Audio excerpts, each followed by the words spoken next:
Attention, everyone. This is an emergency broadcast. The unpleasant noise you are about to hear coming from your radio is not a mistake. Please do not turn off your radio, but turn up the volume on your receiver as high as it can go, so that you can make the sound we broadcast as loud as possible.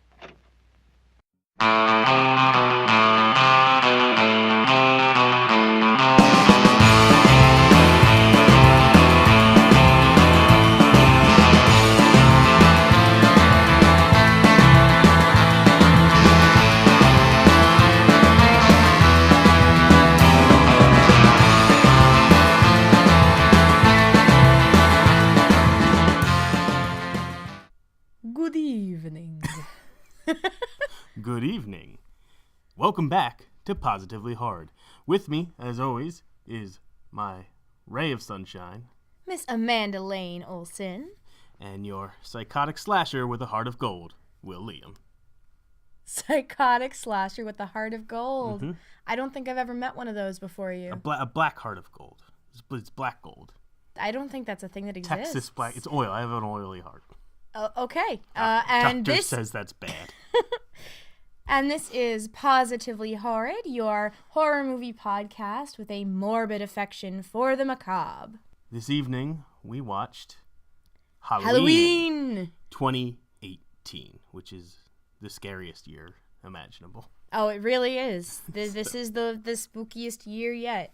Now, we decided, since we've never seen the original Halloween, or I think I've seen H2O, but that was a very long time ago, we would recreate the moviegoer's experience who this might be their first introduction to a Halloween movie.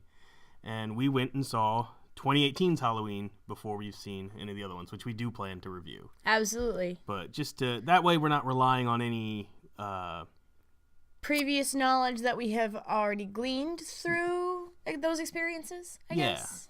Nostalgia. There it is. Nostalgia. So yeah. So our views of the new Halloween movie are not tainted by nostalgia whatsoever, because neither of us have yet experienced them. Yeah, we will be reviewing this one fresh. So, let's get into it. And when we say fresh, we mean fresh. We literally just got back from seeing it. 15 minutes ago. Oh my God, you guys, this movie. Yeah, we are inside. We've constructed a podcast for it. We're not in the usual studio. It's very hot. It started hot, and now we're under a blanket. I'm already sweaty. I'm fine. I'm coming apart at the seam. I'll just stitch you back up together again. So anyway, to get into our synopsis portion of the podcast, let's just jump into it and talk about Halloween. Yeah, so this Halloween is 40 years after the original.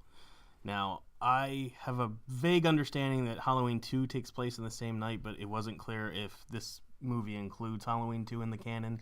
None of the other ones. It's just the first one, maybe the second one. I don't know. I have no idea because I haven't seen any of them. But off the bat, I don't think you need to. But yeah, it's 40 years later, which they don't say. I appreciate that. It all comes through context within the movie.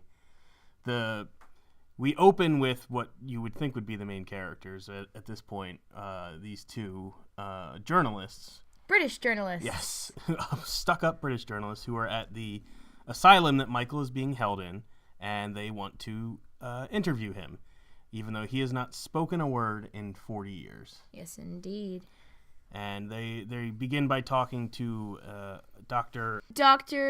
Sartain. Sartain, yes, who, like I believe all of Michael's doctors, has a unsettling foreign accent. A little bit. But Sartain opens with the fact they're transferring Michael. That's why they need to get this interview now to a much worse facility for him to be contained in. And Sartain's a little upset about that. He doesn't like it. Well, he is Michael's doctor. He's very concerned with his well-being. And they also they cover, I believe, Dr. Loomis was the famous guy from the first movie, Michael's doctor, but he's died, and now this guy is taken over as the Micheal Myers doctor. Well, he's actually a former student. Yes. One of the things that I really like about this film is that they make brief reference, not like overwhelming, but they do make brief reference to the fact that the vast majority of these characters that you're introduced to have some relationship to the original Halloween night. Yes. The babysitter murders. I forgot about some of the other characters. Yeah. And so the reporters, the journalists go in. They try to talk to Michael. He doesn't respond. They hold up the mask, Michael Myers mask. The whole asylum starts going crazy, which the visuals on this were cool. The whole floor of, they're out in the yard, and the whole floor is checkered red and white. Yeah. Which had a weird, unsettling... It was so unsettling, especially because some of the angles of the shots put the checkerboard at bizarre angles in that they didn't look like they were matched up anymore, and it was really unsettling. But because it was so far in the background, it was easy to just sort of not pay attention to, but it still gave you this uneasy feeling to it the entire time. Yeah, so they start playing an unsettling violin, and then all the other inmates in the yard start freaking out. The dogs start freaking out. Cut to Halloween. Yep. Music plays. I like that intro. It's very simple, classic music from the original. And then we are at the Strode household, correct? Yeah, it does start off outside Laurie Strode's house. That's what it is. And it essentially showcases all of the preparations that she has done in the past 40 years to prepare in case herself. Michael Myers breaks out again. She wants to be prepared to kill him. And so she's been training in firearms. Her whole house is just a compound of lights and locking doors, and they show the basement. They have very briefly. Yeah, the island in the kitchen shifts, and then there's stairs to the basement she can go down to, and there's a little armory down there.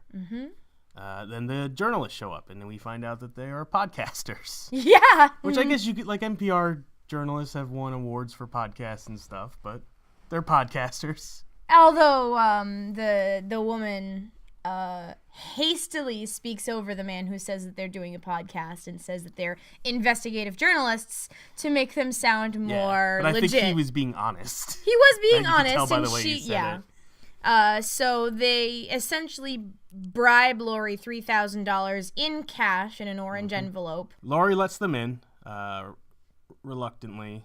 They sit down. She's kind of, say what you got to say. And they just start probing into her life very rudely. Incredibly rudely. Just like, hey, why don't we start off with you recanting the worst experience of your life? And go. And then they're like, oh, also, you have 2 failed marriages. You're an alcoholic. Your life is falling apart. Oh, they took your daughter away.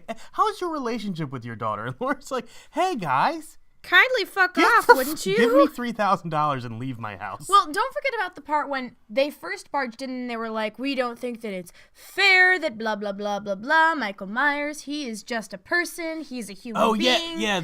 And then so she's all like, excuse me, you come in here saying that it's not fair that this psycho serial killer is getting treated the way he is, and he is just a human being, and then you throw around all of these accusations and judgments about my life, and I was the victim here. Kindly fuck off and get out of my house. Well, also, I think we'll find when we watch the original Halloween, there's clearly a line where somebody says, oh, Michael isn't human, he's the boogeyman, because that came up so often. I was like, that has to be there is no boogeyman. You don't believe that. He's just a man. And she's like, no, he is the boogeyman. No, he's the boogeyman. So I think that's definitely a first movie throwback. But yeah, so she tells him to fuck right off. And then they leave. Then I think we get the new Strode house home. I'm not even sure if it is the Strode household. Yeah, whatever the because husband's name is. her daughter married Toby Huss. Comedic actor Toby Huss. And so you see the daughter and the goofy ass husband, and then Judy Greer of Archer fame is the mom. Yeah, and they have a nice house, or a nice home, a nice life, a nice family.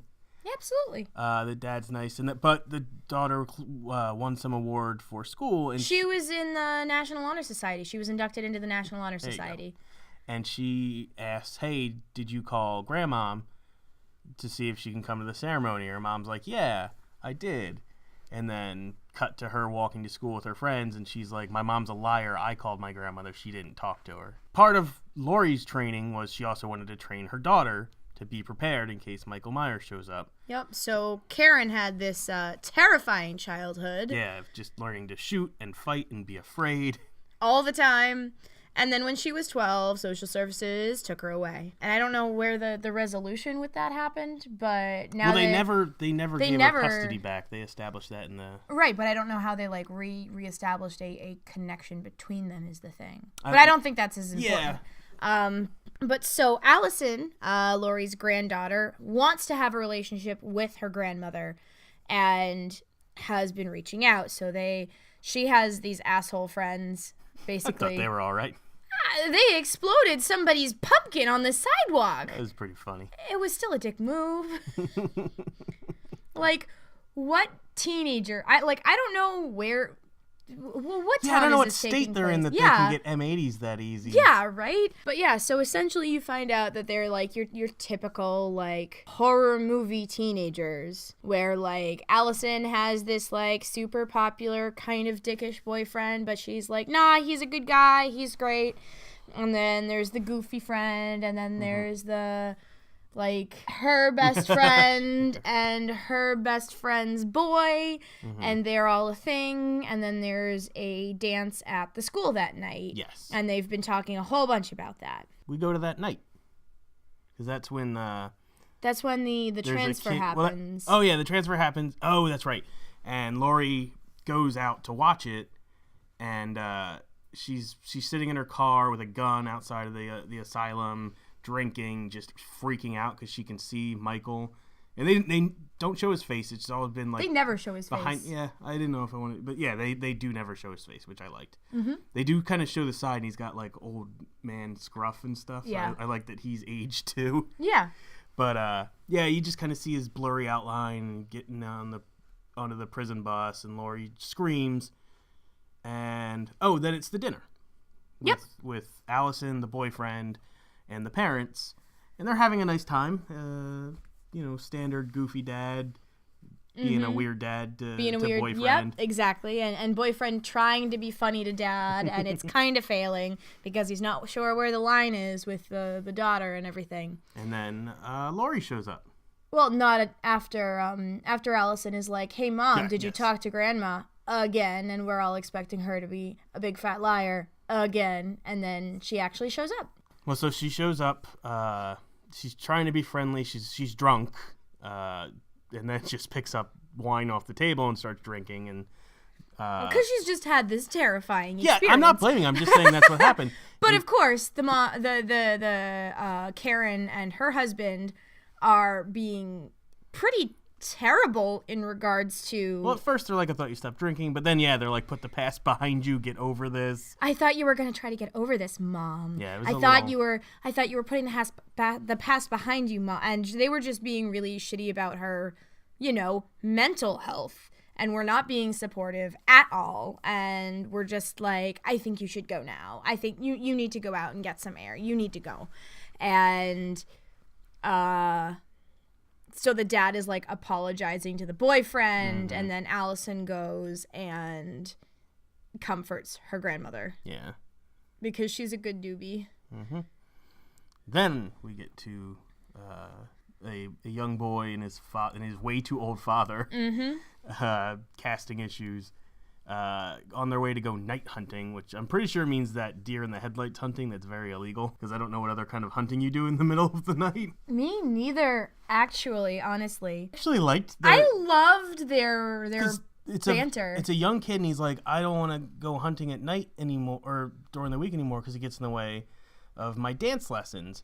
And then the dad just goes, oh, come on, you don't want to go hunting? And he's like, no, I want to go dancing. He's like, is it really that important? But not in like a judgmental way. Yeah, I liked it a lot. Is dance really that important to you? And he's like, yeah, it is. But like, I'll go hunting with you still on the weekends. I want to spend time with you. I value this. But like, and it was really sweet. I kept waiting for it to like make fun of him or something, but it never did. It was really good. I really liked that part. Then they come across a crashed prison bus. White jumpsuited inmate just wandering this field. Yeah. And the bus is lit up, but nothing. It looked so much like a haunted hayride set piece, but not really in a bad way, in like all the good ways. In like the holy shit, this is unnerving and terrifying ways. Yeah, but like really set up to be. I don't know. It's so purposeful in its terrifyingness, but it didn't take away from it. I was like, this is a Halloween movie. But so the dad gets out to see if anybody's okay. He's gone for a while. The kid calls the police, but I don't think he knows where he is, and he doesn't know where his dad is. So he gets out of the car. Not a good choice. Not a good choice at all. But he it's takes a horror gun movie. because he's a little badass. Who knows how to night hunt? Yeah. He finds a police officer, and he's like, do you need help? And the police officer's like, run! Which was, cool. Yeah. And then the kid does not run. Yeah, he goes inside the van. Instead, investigates the van. The bus. And then Dr. Citrine stands up, and he's like, don't shoot. But the kid shoots him. In the arm. I know, as a reaction. He doesn't pause. As soon as he moves, it's just he like shoots oh, shit. And then runs back to the car. To the driver's seat. Yeah, goes to start the car. Michael Myers is there. In the back seat. Because nobody locks their car doors. I know. He chokes the kid out, which is very sad. It made me very sad. And presumably the dad is also dead. Well, but they don't. Oh, that's right. When the cops come back. Yeah. Oh, then it cut to black October 31st, I believe. Yes. After that. There's a sheriff at a convenience store, and he gets a call, which is the crashed bus, and then he shows up, and it's just a nightmare scene. We find the boy's dad. His neck's just completely snapped back like a Pez dispenser. It's disgusting. But it definitely sets the tone for the violence that happens in this movie. And then the sheriff finds Dr. Citrine. Yep. Sartain. Whatever. Latrine. Dr. Latrine. Because he's shitty. Right now, Dr. Spook. Dr. Spooky. Yep. And it's the he called for backup, and so like they know what's going on. Mm-hmm. And then it cuts the next day. And we were at a gas station with the journalist again. Your standard. Are we already there, or are we still in the hospital? Did they do the hospital first? I thought so. Yeah, we're in the hospital. It's the sheriff, and he's talking to. He was not in uniform, the guy with the cowboy hat, so I assumed he was maybe a detective for a something State like that. Department or He something. didn't. Yeah, he looked official, and he was wearing like a dope-ass cowboy hat. A dope-ass cowboy hat, and like. But him and the sheriff are clearly friends, and they're talking about the prisoner list, and it's just a bunch of. And they recovered most of them because the vast majority of them were either just mental patients or like small-time offenders or whatever. Yeah, and they managed to round most of them up fairly easily and quickly because they didn't really pose very much of a threat. Yeah. And then they find the last name, which is Michael Myers. So Sheriff Hawkins says that he was the first responding deputy on 40 years ago to the day when Michael Myers first went on his killing spree. And then Cowboy Hat Dude is like, man, like we're going to have a field day if it gets out. What are you going to do? Cancel Halloween? I was like, yeah, that's real easy. That's the easiest thing to do. They do it because of rain. That's true. They tried to borrow the page from Jaws, which is the 4th of July is the biggest income earner in that little island's like whole year, or a holiday that means nothing and hands candy out. There's not an equivalent. Yeah, just cancel Halloween. It's fine. No one will care. Have it on Wednesday. It'll be fine. It was on Wednesday this year. Yeah, exactly. Who cares? Push it back a day. No one will be upset. So, yeah, that was silly. I loved it. I thought it was a great line. But yeah, the doctor is still unconscious. At that point in time, yes, he is. But he is stable. And then it goes to the mechanics. The gas station, yeah. And so the reporters have their files that they're looking over. Mm-hmm. All the murders and the whole thing where they are listening to like these old recordings of they were people listening who were to Dr. giving, Loomis, weren't they? Yeah, who are giving testimony about what happened with Michael Myers in the past, and you get this neat little morbid and disgusting like flashback sequence essentially from Michael's point of view. That might be from the original movie. We haven't seen it, so yeah, we don't know. It felt like it was because it was also kind of the tone was weird and very 70s-y. Yeah, with the fact that the like teenage sister was like in her underwear and topless completely, and the 6-year-old brother walks in on her totally like topless and brushing her fucking hair. Yeah, and then murders her, and then it's a dead body with the boobs out, which again is a very 70s move. Yep, lots of nip. So either that's a flashback, or the director was like, I want this to look like a gross 70s horror movie Because scene. it did take place in the 70s. So... Yeah. And then you get Dr. Loomis calling Michael Myers pure evil and that he needs to be killed.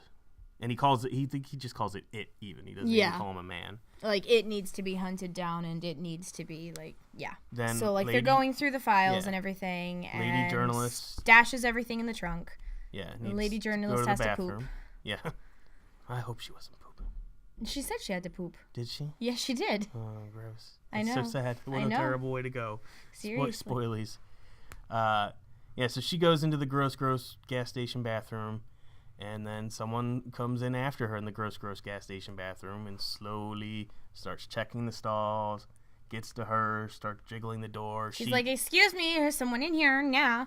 Which he briefly stops, and she gets that switch from fear to annoyance. Yep. And then we go back to the outside where male journalist is like, hey, I want to pay for this gas. And then we you find see that a man with his lower jaw ripped off. And all of his teeth removed. Mm-hmm. So he thinks like this dude is like napping on the job or something, and is like banging on the glass like, hey, sir, hey. And then he sees the blood. Mm-hmm. And then he goes back and into the auto body place in the gas station and finds a bloody, stripped down mechanic. Jumpsuitless mechanic. Yep. And then puts the pieces together. Yeah, real quick. Real quick. So the woman sees a hand come up over her bathroom stall and just drops teeth down into the stall, which bloody human teeth. Yeah. As much as I loved that as a horror movie monster move, it felt kind of weird for Michael Myers because he's never he's not like a Freddy Krueger that or at least maybe not. It doesn't seem like he revels in the theatrics of the murders. Feels like he just sort of kills just to kill most of the time. Yeah. Versus, I loved it. It was just kind of a weird note. I would expect, one of the more fun movie monsters to be like, teeth. It was disgusting, though. Yes. And it definitely provided, an excellent, oh, shit moment. It was a great bit for the trailer, for sure. Oh, for sure. So, then Michael starts busting in. She takes a dive to the other stalls. Hits her head on the toilet. Taking the time to do what I would do and go, oh, for fuck's sake, just gross bathroom floor. She acts out that half second of, I don't want to touch this with my hands. Yeah. Michael's grabbing at her, and then journalist yelling and screaming, and journalist hears her and comes to the rescue in with a crowbar, whaps Michael upside the head with it. It does nothing because it's Michael Myers. He's an inhuman slasher monster. And then he proceeds to just bash the dude's head in maybe my least favorite horror movie murder method. Which is just bash the skull into the brick wall over and over and over again. I hate it. I think it's gross. And it's not even an interesting gross. Yeah, it's just a realistic Yeah, it hurts me inside. And then he busts into the stall with the woman and he strangles her to death, which is also a super unpleasant thing to watch. Yes. I thought I was in for some stab murders. I was not prepared for the full spectrum that Michael wanted to employ. No, indeed. No, indeed. So I think then we just... there might be something in between, but Hawkins shows up to this too, and he's like... there is for sure Michael Myers. There is something in between. It's the part that Laurie goes to the house and is like, guys. Oh, yeah. So Karen comes home. The door's open. Somebody's up. She thinks she hears somebody upstairs. Then her husband comes in and is like, and terrifies her. Yeah, what's wrong? And then Laurie's upstairs like, you're dead. Bang! I just got you. You're dead. You are unprepared. What have I trained you your for? House. You don't have a gun. Your house has no security. You're not safe here. Here, take this gun. And they're like, no, thanks. And then she's like, guys, have you been watching the news? Well, no. But she doesn't say that Michael Myers escaped. She said that the bus crashed. She was not clear enough that, hey, Michael Myers is loose. But she said, guys, the bus crashed. And they were just like, okay, crazy lady, go on your way. And I was like, are you kidding me? listen to what she has to say. She's not just going to be here for no reason. And then you cut back to the scene. So turns out not only does Hawkins go to the scene of the crime to investigate, but Lori also goes there as well to check out what the hell's going on. Also, we skimmed over the journalist in the trunk had Micheal Myers' mask, which they show him taking out, and that actor, whoever played him, who didn't do a lot because he was just a silent, tall person, but they have him putting on the mask, and I thought he did a really good job because it was a very Rorschach from Watchmen thing, like that's not my mask, that's my face kind of feel from Micheal Myers. And so it was very slow and purposeful. Like 3 seconds of him putting it on. It's not adjusted yet, but just kind of like smelling and like feel it. It was a very good like, oh, I'm home. Yeah, like exactly. I'm me again.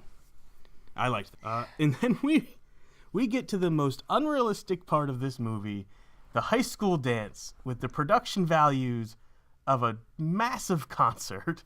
Yeah. They had a full-blown, like, LA DJ, just a huge light system and sound system. It's like, this is not a school. Not to mention the fact that the cheerleaders knew every choreographed dance routine known to man. They had, like, prepared dance moves. Yeah, and they performed them with cat ears and mouse ears and all of that jazz in their cheerleading outfits. So it was like full-blown like Mean Girls style Halloween costume. And you know my stance, and for the listener, I don't shame anyone for wanting to wear anything on Halloween.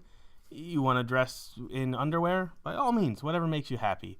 But there was a high school girl in a leather bra and leather short shorts, dressed with tiger stripe, very professional tiger stripes painted on. I thought it was a tiger stripe like bodysuit. No, I think that was paint. I thought it was a bodysuit because it came up to her neck. Oh, all right, then maybe that's a little better. I'm not someone that shames anyone, but if there was a 15-year-old girl in like fetish wear, I'm kind of like, yikes. That's pretty yikesy to me. Maybe you should. I don't want to be that man, but maybe you should go home. I mean, if they're underage and they're dressing like that to a school like I said, function. I hate that. Like, no, if they're underage and dressing like that to a school function, that's completely different than if they're underage and dressing like that for their own amusement. So and all the outfits were very. I mean, most of them were adult actors anyway, as is tradition. So anyway, Allison and Allison's boy are there, which they also did gender flipped. Bonnie and Clyde, which was my favorite thing. It was so good. A terrible asshole, but at least it was. Well, fun. I mean, he wasn't a terrible asshole when they first came in, and I loved that. Yes. The costume reveal was amazing for them. But then he like he has a flask and is getting drunk, and there is some subtext, I guess, that the rest of his family are like druggies and alcoholics and stuff because the dad has mentioned this about his family a little bit. That was a joke. Also, Allison gets a phone call from Punk Friend who's babysitting. Yep. And they invite her. Or Punk Friend invites her and her boyfriend over to smoke weed at their babysitting gig, which then the kid is like, they call it Alakazam. And the kid's like, no, you're inviting your boyfriend over to smoke pot in my house. I like that kid. He was a great actor. I'm telling my mom. And then the girl's like, I'm going to tell her what your browsing history is. You get me in trouble, I get you in trouble. He's like, oh no. And they have this cute banter. Yeah, they're great. That kid actor was amazing. That kid actor was amazing. And while she's on the phone, she sees boyfriend kiss fetish tiger lady. And then boyfriend sees her see what's happening and then follows her out and is an asshole. Is immediately like, I'm a gaslighter. Instead of being like, oh, she kissed me, I didn't want her to. Like it was. He's like, she didn't kiss me. She just whispered in my ear. You're crazy. What's your problem? Why are you being like this? Blah, blah, blah, blah, blah, blah. And she's just like, what are you doing? Yeah. And he's very smart about it. And is just like, I'm done with this. Yeah, you're an asshole. Not to mention the fact that he hears her phone ring and like makes a big stink about it. It's like, no, you're gonna like if it's that important to you, and throws her fucking phone into a thing of a pudding? punch bowl of pudding, which I found unsettling. Yeah. But that was very important because later on in the movie, her family's trying to contact her. Well, that was clearly on her phone. grandmother trying to call Well, her. I mean, yes, but the entire rest of the movie, her family is trying to contact her, and she can't receive phone calls because her phone is in the fucking pudding. The pudding punch. What? That was like, why wouldn't you just have it be punch? Why is... Well, because the punch was elsewhere. That was the pudding station. Why is there a pudding station? Because it's Halloween. And you're right. That open vat of pudding is very scary. I mean, I don't know about you, but I have had, like, edible dirt at Halloween parties before. Yeah, but I've never had it in a punch bowl. Okay, that's fair. It's just weird. Also, it was orange, so I don't think it was edible dirt. Maybe that was just very viscous punch. That is disgusting and also scary. It's spooky. Michael, which I laughed in the theater, and you were like, "What's funny?" I was like, he's wandering the streets of Halloween. He's bumping into kids. He sees the first woman. He clearly chooses to target women, which is a serial killer move. He finds a hammer in the garage, then wanders in the house. It just so casually just walks into so the woman walks into the kitchen, we can't see her. Then Michael walks into the kitchen, we can't see them. And then we just hear the thump thump thump of a hammer on a skull. And then you see the table shaking and the chair fall over. But it was just I thought it was really well done. No, I didn't laugh because it wasn't well done. It wasn't funny because this is so bad. It was just, I don't know, it had such a weird, like, in my mind, Michael's killings were a little more targeted, as opposed to, like, doop, doop, doop. And again, I'm not insulting He killed her because she had the knife he needed. I know, but it just felt, and again, I'm not crapping on it. The scene was fine. Yeah. Just to me, it's just more humorous than not great brain. It was so funny that he was like, "Excuse me, blop, blop, blop. Ooh, a knife." And then wanders into another house and he's like, "Excuse me, slice, slice, slice." Because he kills that other random woman.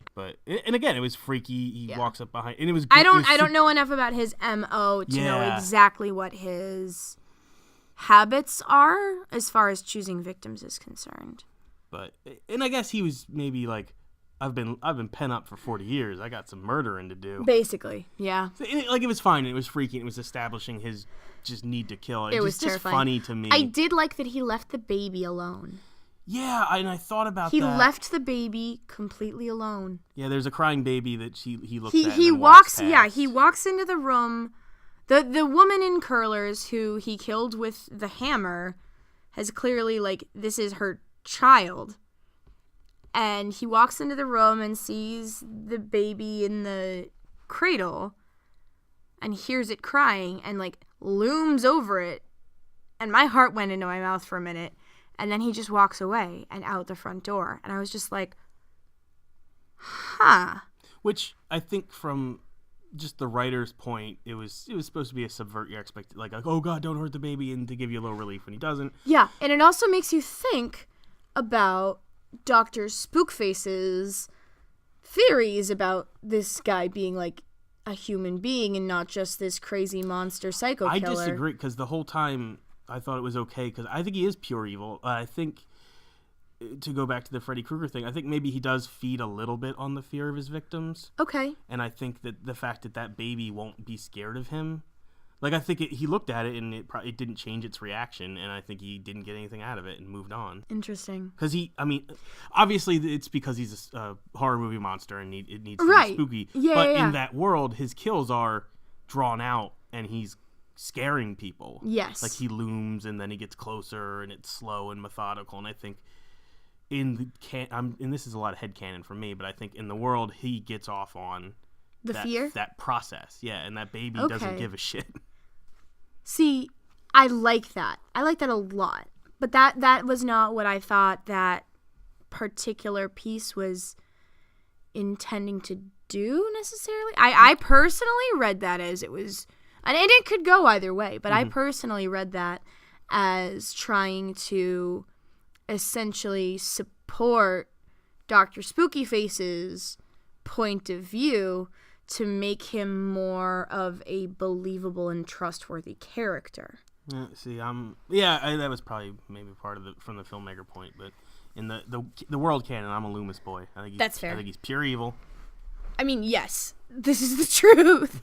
Police show up at Karen and hubby's house. Yes. With Lori, and they are like, "Where is Allison? We are taking you somewhere safe." Oh no! Before that you get, no, that's when the friend dies. Is when Lori and the cop meet. Oh yeah, no, yeah, that's true. Lori and the cop don't actually show up at the same place until after the friend dies. My mistake. Yeah.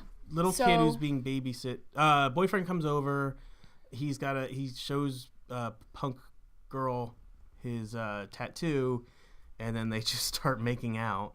And she's like something about like what dry You're fucking. Gonna get dry fucked tonight. And I was like, that sounds gross. Oh, high school. But it also did establish the like horror movie trope, which is something that I really liked, was that the Allison and Vicky and all the friends and whatever were they were designed to fit into the horror movie teenager tropes. Mm-hmm. So you have the like quote unquote slut girl. I hate that. Yeah, but I know. Whatever. It's something that has been established in horror movies for like decades and decades. But you've got the girl who likes sex, mm-hmm. and then her boy, and then you've also got who was also clearly the fool. Yes. Cabin in the Woods rules. Yes, that's true. And then you've also got I guess the funny best friend could also be considered. Yeah, they had two fools. Yeah, okay. So yeah, and then you've got the intelligent, subversive girl who, like, knows better, blah, blah, blah, and her too cool for school boyfriend, and then the funny best friend. Yes. So, But yeah, full boyfriend, full boy.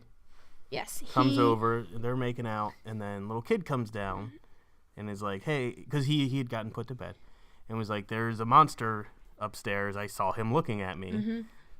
And she's like, I'll go look. And he's like, no, can Dave go look? Yep. Because I want him to die. He would prefer that the stupid boyfriend would die than his best friend babysitter. But Vicky goes in and checks, and there's nothing and there. she pulls such a dick move. Bullshit. She pretends that she sees someone in there and is like, get out now. What are you doing here? Blah, blah, blah, blah, blah. And, like, then spooks the kid, who's like, fuck you. And uses that language as, like, a 10-year-old. And she's like, don't worry, like, there's nothing in here. I looked. You're fine. There's nothing behind the curtains. There's, like, nothing behind the door. There's nothing under the bed. You're fine. And go to bed. Like, check the closet. And she's like, sure. And then she tries to close the closet, and it won't close. She tries to close the closet again, and it won't close. So she opens it, and boom, there's Mike Myers. So he gives her a defensive wound in the hand, and then she slips running away. Because she's in socks. She grabs the stairs. Michael Myers does what is apparently in this movie one of his favorite moves, which is to grab someone and drag them back. Yep, grab the leg and drag. The kid goes down and gets boyfriend, who went outside for no reason to start a motorcycle. Because he's an asshole. Yeah. He's just an asshole. So Vicky is like screaming for help, and the kid comes back, and she's like, no, you run. Yeah. Which I appreciated. Which was like, you are a child, you need to go and save yourself. So she gets pulled in and killed. Mm-hmm. And then Dave finds the kid. The kid's like, we gotta go. Dave's like, you get out of here. Fuck it. And then the kid's like, you're gonna die, Dave. Yeah. Which I loved. And then Dave goes in. Cut to Laurie's pulling up, getting out with a gun. Sheriff Hawkins is pulling up, getting out with a gun. Hawkins is surveying the scene. Yeah, he goes inside. He finds everything is quiet. He goes upstairs. He goes upstairs. He finds the spooky sheet ghost. And the jack-o'-lantern that dumb boyfriend brought over is in the fish tank. Yeah, I saw that. So you know what? Maybe Michael Myers does like a little theatrics, and he does some other stuff later. So maybe I misjudged him. He does have a little sense of humor. Yeah, maybe. I don't know if that's in the first one, but I horror movie monster that loves theatrics is my favorite thing. So I like him more. I forgot about the the ghost sheet. The ghost sheet and the jack-o'-lantern and the fish tank. That removes a lot, which I know we've talked about. The reason a lot of horror movie monsters don't spook me is because I can only imagine now Micheal Myers propping that girl's dead body up. She's a dead body. These are the dead girls under the sheet. Yeah, surprise. Spoilies. Then being like, oh, gotta get a white sheet. He's looking in the linen closet. Oh, this one will work. I'm gonna put some dark eye holes on this sheet so it looks like a spooky ghost. And then just like, carefully draping it and over like, her. Let me prop her up here, set this up. Oh, that looks And then good. going and hiding. Well, no, and then stepping back and be like, needs one more thing. Pumpkin in the fish tank. Yeah. And then going and hiding. Putting his hands on his hips like, Uh-huh. this is good work I'm doing. Then God. goes and hides. So Hawkins pulls the sheet off. It's her. Does Mike? No. The entire time I was so upset at Hawkins because the entire time I was like, no, you know that's a crime scene. You know what's under there. You don't need to check it out. Get your forensics team in there first and foremost that you can gather evidence, you dumb bitch. In his defense, I don't think they need to. I think they're pretty sure who's doing this. They don't need a lot of fingerprints. I think the stabbed up girl was a pretty big fingerprint. I mean, yes, for sure, but still, as the doctor said, he is a ward of the state, and you can't, like... Nah, I'm pretty sure he could just kill him and say that whatever, because he's a cop. He can't get in trouble. That's right, we are in 2018. Yeah, it's Halloween 2018. Shit.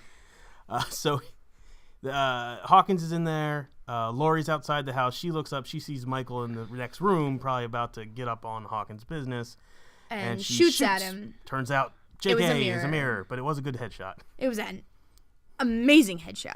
She's so good at this shit. And Mike sees her, and this is a theme throughout the movie because he can't express emotion with that mask on, but maybe afraid.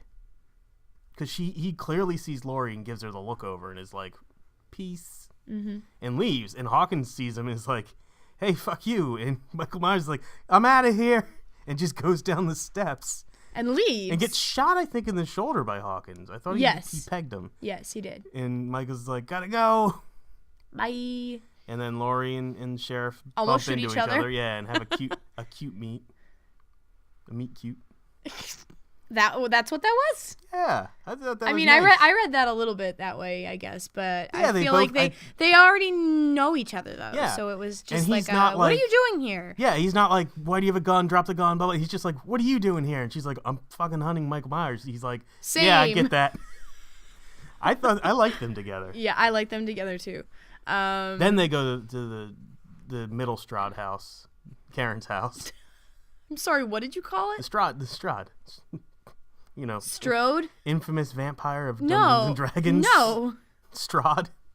This is not Strahd's house. The Middle Strode house. Karen Strode. Yes. They're like, we gotta take you. Which I like that they didn't.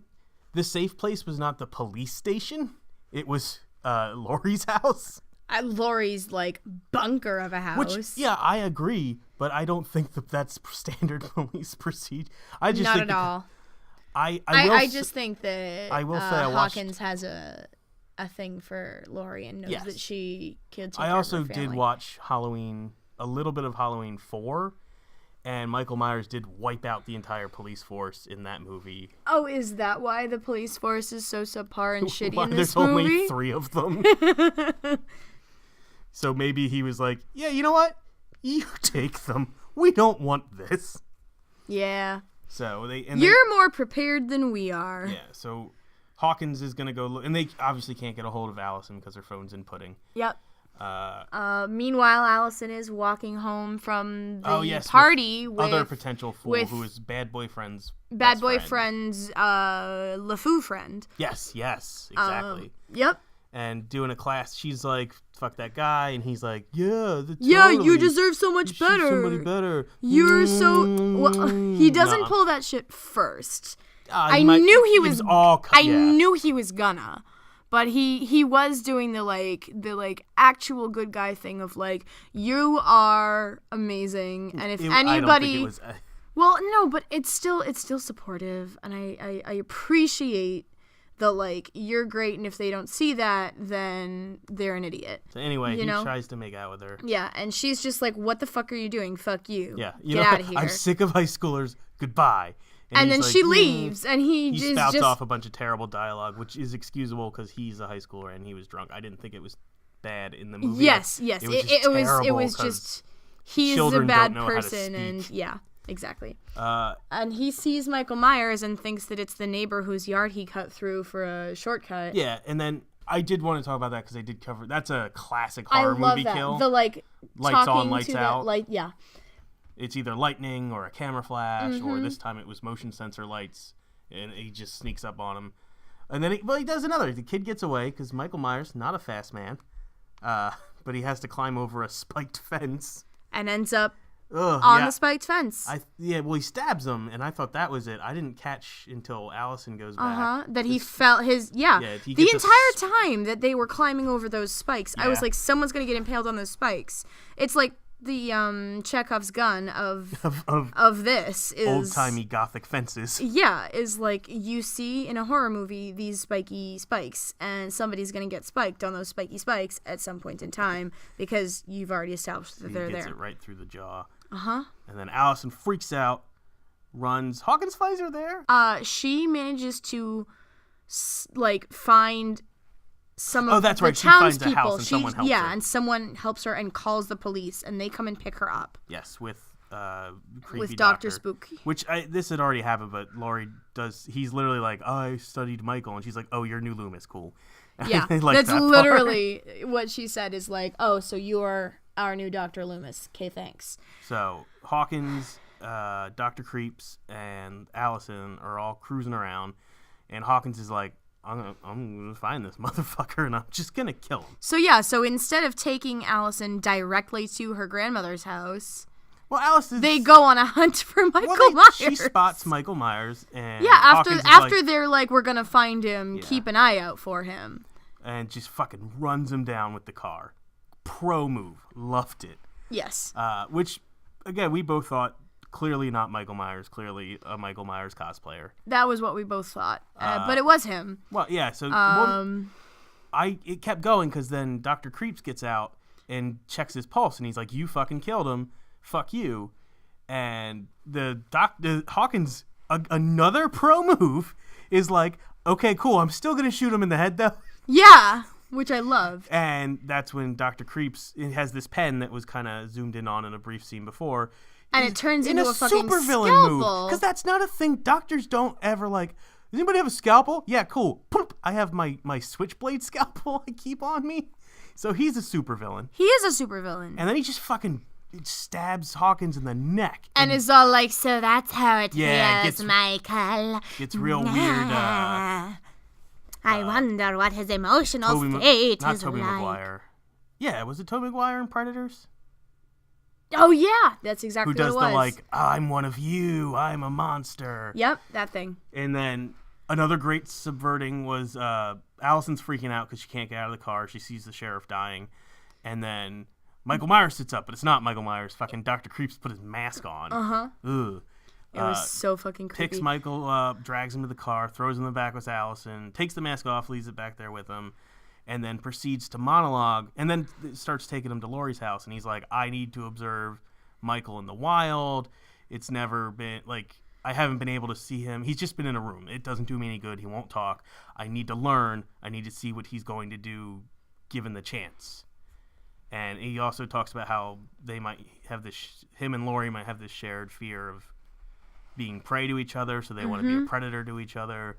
Because then it kind of gives Michael that fear of Laurie again. And then Allison pulls a badass move and is like, He spoke to me. He spoke to me. If you let me go, if you stop this car and you let me go, I will tell you what he said. He spoke one word to me and I will tell you what it is. And he does Dr. Creep pulls the car over hard, stops it, and then is just like, was it this? Was it this? Was it this? Was it this? And just like speculating the entire time and like, total doctor move. Meanwhile, Michael Myers wakes the fuck up. He puts his mask on. assesses the situation, and is like, well, I need to get out of this cop car, and then just kicks forward and fucking bashes the whole gate thing that cop cars have. All the way forward. Yeah, into the doctor, just crushes him. And several times, yeah, actually. And then pulls him out and curb stomps his head. Yep. It was a good button. Allison runs away. Leaves because she's smart. And she runs into the woods adjacent to her grandmother's house, which is very good. There's 2 idiot cops being idiot cops. They get killed because they're dumb. They wander over. I don't think we miss anything. And then cut to inside the house. I think we already got the part where Laurie handed the guns to everybody and was like, be prepared. Then we cut to Goof Dad, and he sees a cop car pull up. And he goes outside. We also hear it hit a tree. I heard it thump. Yes, and then so he like, looks, and he's they're like... dead inside. Yeah. And he's like, what's going on, guys? You won't talk to me, huh? Have you heard anything about Ellison? No? Wander on over. And he opens the door. And yeah, dead cops. Well, one of them. Yeah, Mike jams a flashlight up into his skull so his eyes and mouth are lighting up like a jack-o'-lantern. It was fucking terrifying. I loved it. That was a great I mean, movie. it was great, but I was terrified. Which, again, you got Michael Myers like, that looks pretty cool. It's a jack-o'-lantern theme. Yeah, and then Halloween. Yeah, you guys get it? And then... He strangles Goof Dad, kills him. I forget what happened. And then Laurie is like... We need to fucking go. He's here. Yeah, go downstairs. Laurie is upstairs. Mike bursts. She puts her head against the door, which I thought was not a smart move. No. Because it's got glass. He But she was through. hearing. She was trying to hear. Yeah, he grabs her throat. I was a little worried because I was like, I don't know if any of the parts in the trailer, I think they've all happened. Is she just going to die? I had the exact same thought where I was like, I think I've seen all of the parts that happened in the trailer with her in it. And I Holy thought maybe shit, this would is be she like, gonna die? And Allison or somebody would have to take over. But no, she fucking gets the gun up and just right next to her own head, just fires it into his hand, blows some fingers off. And then escapes down and shuts her daughter into the basement. Yeah, and we get a very cool thing of her roaming the house, hunting for Michael. And I love the fact that she shut off every fucking room in the house. Scan a room, and then she has gates rigged at every room, so she could just shut it. This one's clear. Move on. Shut it. This one's clear. Like she has and the so she could house. Oh, it was beautiful. I loved that house. It was gorgeous. She goes up to the creepiest house where she keeps all her mannequins she shoots, which it was a little bullshit. I thought she would have seen him if he was hiding where he was. But he was behind. It was very dark. Yeah, he was behind some mannequins. It's a very long scene. Yeah. He hid Dumb Dad's body in the closet. So the entire time you're like, he's in the fucking closet. Yeah. It's Michael Myers. He's hiding in the closet. And he wasn't hiding in the closet. He's subverted your expectations again, and he was behind the mannequins. So he grabs her. They have a pretty badass fight. She fights dirty, which is perfect, and she should have. It's good for her. But he ends up throwing her out the window or over the porch from the second story. And then she rolls off the roof. Yeah, and she's down. He takes a look, but then he hears Allison come home. So he looks, but then he looks back out. Fucking Laurie's gone. Uh-huh. Classic. She Michael Myers him. Mm-hmm. And then Karen lets Allison down into the basement. Mm-hmm. And they don't know where Laurie is, and then Mike figures out where they are, and he starts using his super strength to rip open the kitchen island to get down to the basement. And Karen's freaking out. Yeah, but Karen's fine. She sees her childhood gun that has her initials on it, and is like, "Fuck it," and takes it and is ready. And is just like fucking terrified and shaking the entire time, and it's just like, oh god, oh god, oh god, oh god, I can't do this, I can't do this, Mom, I can't do this, I'm sorry. She doesn't do that, which it still got me, but she does. So Mike rips open the thing, they're exposed, and she's terrified. That's when she's like, I can't do this, Mom, help, I'm sorry, I can't do it. Mike's like, now's my time to shine, pops into view, and she's like, gotcha, motherfucker. And shoots him in the fucking head. It was great. It was beautiful. It got me too, because I was mad at her. It got me her. too, because I thought for sure that she was just going to revert back into her old, like, my mom ruined me, I'm trauma baby thing. Laurie comes out of the shadows and is like, Happy Halloween, bitch! And just stabs him. And they... and then he falls into the basement hidey hole. Well, not until after Allison and Karen escape from the basement hidey hole. No, he falls in and they run up past him because he grabs Karen. Then Allison grabs his butcher knife, fucking stabs his hand, and that's when they spring the saw trap, which was beautiful. Yeah, it just spikes over the basement entrance. fucking Saw-style gas vent starts spewing flammable gas into the house. Mm-hmm. And then they're like, this was the cage. Yeah, and drop a road flare down there. It was amazing. Which I also like. I think that was supposed to hint towards the rooms, too, all closing off like that. Yeah. So you could trap them other places. Exactly. But yeah, they burn the house down. I mean, it's Michael Myers. You never see him die on camera. Yeah, but you never assume that he's really, really dead. But the house gets pretty burned down. Burned down pretty bad. Mm-hmm. And then 3 generations of badass Michael Myers fighting women escape from the house and hitch a ride back to town in the back of a pickup truck. And you see the very last shot of the movie is the fucking knife in Allison's hand, and it's beautiful. Which, this movie didn't really have a shocking twist. It really didn't. It had a couple, like the mask being on the doctor and the doctor stabbing the guy, and a couple other ones. So there was a lot of little ones, but there's no. Well, the big one maybe like the saw trap in the basement. The saw trap in the basement and the mother's flip. Yeah, so those were the only things. But none of them were particularly like the big like here is where the plot shifts. Yeah. Kind of thing. So it's the autopsy first, correct? Yes, indeed it is. Because I don't have a lot to say about this movie. Well, I think that this movie did a very good job of being both a blend of the classics. As far as we know. Like, I mean, I have not seen the original Halloween, but I know... Yeah, horror movie tropes. The horror movie tropes and the styles that are used in your typical slasher 80s film kind of a thing.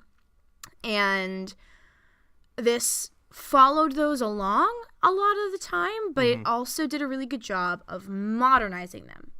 One of the things in particular that I think is very good is the usage of dialogue, because honestly, a lot of the time when somebody is trying to write more modern dialogue that sounds realistic for, people who live today. Yeah, horror movie dialogue usually sucks, but the dialogue was amazing in this movie. It never took me out of it. It was so good, now, and do you it think was completely realistic. Dead podcasters are going to get a podcast about them? Because that is the perpetual nature of the podcast. I mean, we're podcasting about them, aren't we? Yeah, but like in that world, there's probably going to be a podcast about the podcasters. I hope so.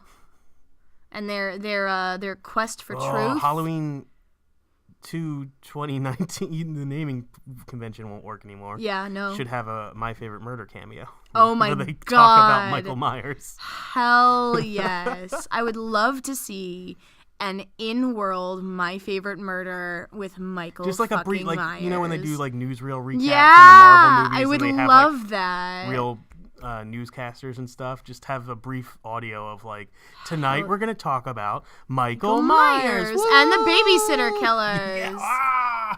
That'd be so good. That would be really good. And I know it's Michael Myers' whole thing is that he comes back and doesn't die, even though he's mostly technically kind of human. I would really... It's asking a lot, and they'd probably fuck it up. But the shot of Allison with the knife made me want the next movie to be her. Because they also talk about how different people deal with this sort of trauma. I want her to get fucked up, and I want her to be the next killer. That would be really interesting, actually. Right? I had that thought when I saw her with the knife in her hand, too, was like, oh, shit, is she going to get turned into a serial killer from this experience? I would love that. Yeah, National Honor Society student turned serial killer. And maybe pull... Because I do know that with Halloween 3, Season of the Witch, it had nothing to do with that. Because they wanted to turn the series into an anthology series. It just had a different horror thing every time. Because obviously... She can't quite, and maybe I don't know enough about this to. So it was different, and maybe I'm being sexist, but I don't think you could quite have a small girl fill the same role as giant hulking. I don't think Myers. that's sexist. I just don't think that she would just have to operate differently. Yeah, she would have to operate completely differently with a different MO, because otherwise, like, you do not have the same scare factor at. Like a core level. She could make a good Scream style killer. Yeah, definitely. Or she would just become she the would fuckboy not murderer. be. I would love to see that, actually. Yes, please. Allison, get on that. The fuckboy murderer. Murder those terrible, terrible, terrible, awful humans who decide that they want to be assholes. And I also have good news from the coroner's report. Oh, yeah? What does the coroner's report say? Well, this movie had a surprisingly, to me, small budget of $10 million. Its opening weekend in America was $76 million. Holy shit! And its gross in the U.S. so far is $139 million. That's amazing so news. It's doing fantastic. And I have honestly only heard good things about this movie. I have some friends in the indie movie scene, and they all had nothing but high praise for this film. Well, that's reflected by Rotten Tomato, whose critic score is 79% and the audience score is 75%, which I know we don't always agree with Rotten Tomatoes, but... I think we agree this time. Yeah. So, all in all, this was both acclaimed by us and acclaimed by everyone the audience else. and the critics. Yeah. So, good job. I really loved it. I thought it was an amazing movie. And it fell into enough tropes that you knew what you were looking at, but it subverted them all in such amazing ways. And I cannot wait to watch the originals and see how it compares. Yeah, so and that would be the next segment is I want to start doing a random selection for potential movies. But in this case, we already know. Next week we are going to be reviewing the original Halloween. All right, so have a lovely evening. And there's a lot of weirdos out there, guys. So we're not alone.